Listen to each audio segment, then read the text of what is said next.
नमस्कार, झावा हिट पर आपका स्वागत है। मैं हूँ सिद्धार्थ कांकरिया और आज झावा हिट के मंच पर एक ऐसे व्यक्तित्व को हम जोड़ रहे हैं, जो युवाओं के प्रेरणा स्रोत हैं। काफ़ी कम उम्र में उन्होंने एक बड़े मुकाम को हासिल किया है। साथ ही युवाओं में जोश भरने के साथ प्रदेश स्तर के संगठन में एक अपना अलग ही डंका बजा रहे हैं। भानु जी भूरिया आज हमारे साथ जुड़े हैं। कुछ सवाल हम उनसे करेंगे और आप इन सवालों को कैसे देखते हैं, आप भी कमेंट बॉक्स में ज़रूर बताएँ। बहुत-बहुत स्वागत है भानु जी आपका। जी, जब का बहुत-बहुत धन्यवाद कि मुझसे इंटरव्यू के लिए आए। भानु जी एक सवाल ये है कि लाडली बहना योजना चल रही है। भाजपा की एक बहुत बड़ी एक योजना ऐसी है जो चुनाव के पहले उन्होंने डाली और उस योजना से क्या लाभ मिल सकता है और कैसे देखते हैं आप इस योजनाओं को?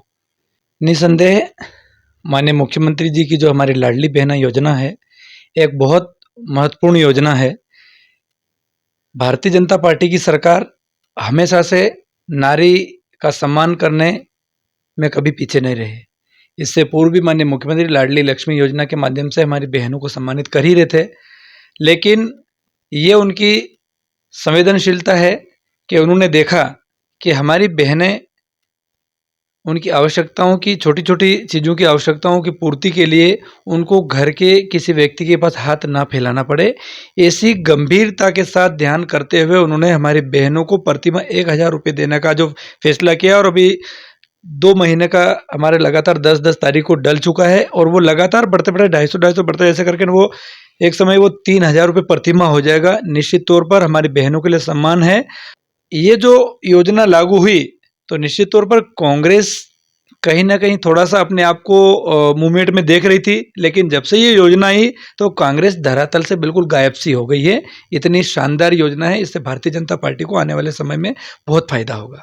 कांग्रेस भी एक ऐसी समानांतर योजना जो नारी सम्मान योजना है, सीधे महिलाओं से जुड़ी है, महिलाओं को उनका लाभ मिलेगा। ऐसी योजना ला रही है, इसे भाजपा के रूप में आप कैसे देखते हैं? क्या इस योजना का लाभ मिलेगा? जब से भारत अंग्रेजों की गुलामी की जंजीरों में जकड़ा हुआ था और आज़ादी के बाद से कांग्रेस की सरकार रही है।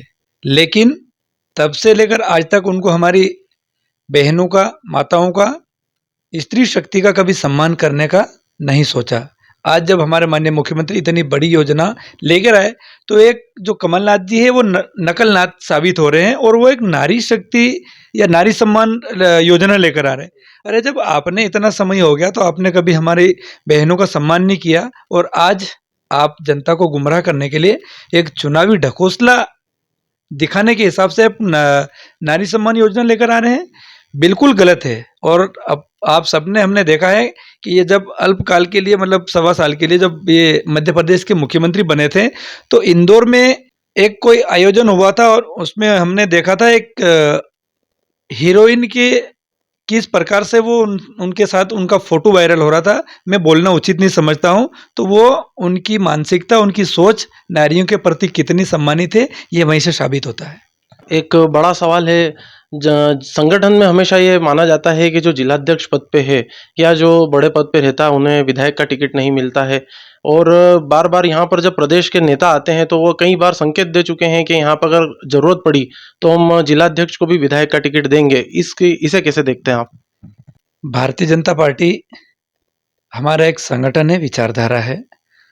जैसा हमारा राष्ट्रीय और प्रदेश नेतृत्व जैसा चाहेगा, वैसा हम उससे हर आदेश का पालन करेंगे। और जहाँ तक चुनाव लड़ने की बात है, अभी मुझे भारतीय जनता पार्टी का जिलाध्यक्ष के रूप में काम करने का जो सौभाग्य प्राप्त हुआ है, मैं उसको पूरी मेहनत और लगनता के साथ में नीचे एक-एक गाँव, मोहल्ले और हर व्यक्ति तक भारतीय जनता पार्टी की जो हमारी सरकार है, चाहे हमारे केंद्र में माननीय नरेंद्र मोदी जी की सरकार की योजना हो, चाहे मध्य प्रदेश में शिवराज सिंह चौहान जी की योजनाएँ हैं, हम पूरी ताकत के साथ उसको नीचे उतार रहे हैं। रहा सवाल चुनाव का, वो हमारा शीर्ष नेतृत्व का फैसला रहेगा, उनका जो फैसला होगा मुझे मंज़ूर होगा।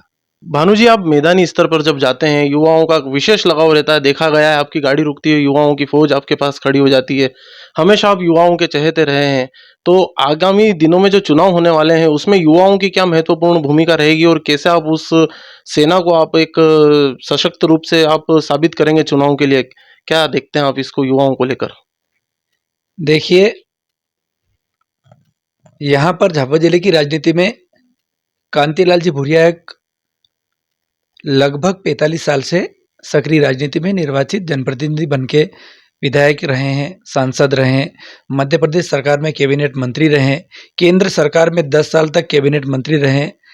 लेकिन वे सिर्फ हमारे आदिवासी भाइयों को गुमराह करके, उनका वोट प्राप्त करके सिर्फ उनका उपयोग करना ही सीखा है। जब से मध्य प्रदेश में माननीय शिवराज सिंह चौहान जी की सरकार बनी और अच्छे-अच्छे स्कूल खोले, उनकी वजह से हमारे जो आदिवासी भाई जो अनपढ़ हुआ करते थे, उनके बेटों को पढ़ने का मौका मिला। हमने उनको कैसे अच्छी शिक्षा प्राप्त हो सके, इसलिए हम गाँव-गाँव जाकर हमारे युवा साथियों के साथ बैठकर संवाद करते हैं और उसका फ़ायदा हमारे युवाओं को मिलता है। तो निश्चित तौर पर युवाओं को उनके बीच में जाकर बात करना मुझे भी अच्छा लगता है। और जब उन युवाओं को कांतिलाल भूरिया जी की असलियत पता चली कि कांतिलाल जी भूरिया सिर्फ हमारे भाइयों का वोट का उपयोग करना जानते हैं, कभी भी उनको अच्छी शिक्षा देके वो कैसे नौकरी, कैसे स्वरोजगार में कैसे अपने पैरों पर खड़े हो सकते हैं, इस प्रकार की कभी वो नीचे लेकर हमारे लोगों तक पहुँचे ही नहीं है। और हम उस चीज़ को लेकर हमारे युवाओं के बीच में जाते हैं और उनको उस चीज़ का फ़ायदा मिलता है। तो ये हमारे युवा साथियों का प्रेम है कि उनको कुछ लाभ हुआ होगा, मेरे साथ हैं, तो अच्छी बात है, उनका फ़ायदा ज़रूर हमें मिलेगा। क्या आप मानते हैं युवा एक भाजपा के लिए बड़ी ताकत साबित होंगे आपके नेतृत्व में? निसंदेह आज का युवा भारत का भविष्य है और झाबुआ जिले में तो युवा पूरी तरह से भारतीय जनता पार्टी के साथ है। आप देख लीजिए, कांतिलाल जी भूरिया के साथ आपको कोई युवा नहीं दिखाई देंगे। कांतिलाल जी भूरिया ने हमेशा से युवाओं का उपयोग ही किया है और उनको जैसे मतलब यूज एंड थ्रो वाली स्थिति में, आप चाहे आशीष भूरिया जी को देख लीजिए, आप चाहे हेमचंद डामोर जी को देख लीजिए, जेवियर जी को देख, ऐसे कई सारे उदाहरण है उपयोग करके कांतिलाल जी ने फेंके। इसलिए युवाओं का विश्वास कांग्रेस पर कदापि नहीं है, युवाओं का विश्वास है तो सिर्फ भारतीय जनता पार्टी के ऊपर है। तो ये थे भाजपा जिला अध्यक्ष भानुजी भूरिया। आपने उनको सुना, काफ़ी बिंदुओं पर उन्होंने खुलकर चर्चा की। आपको यह इंटरव्यू कैसा लगा कमेंट बॉक्स में ज़रूर बताएं। हमारे चैनल को सब्सक्राइब करें, खबरों को लाइक करें, शेयर करें। धन्यवाद।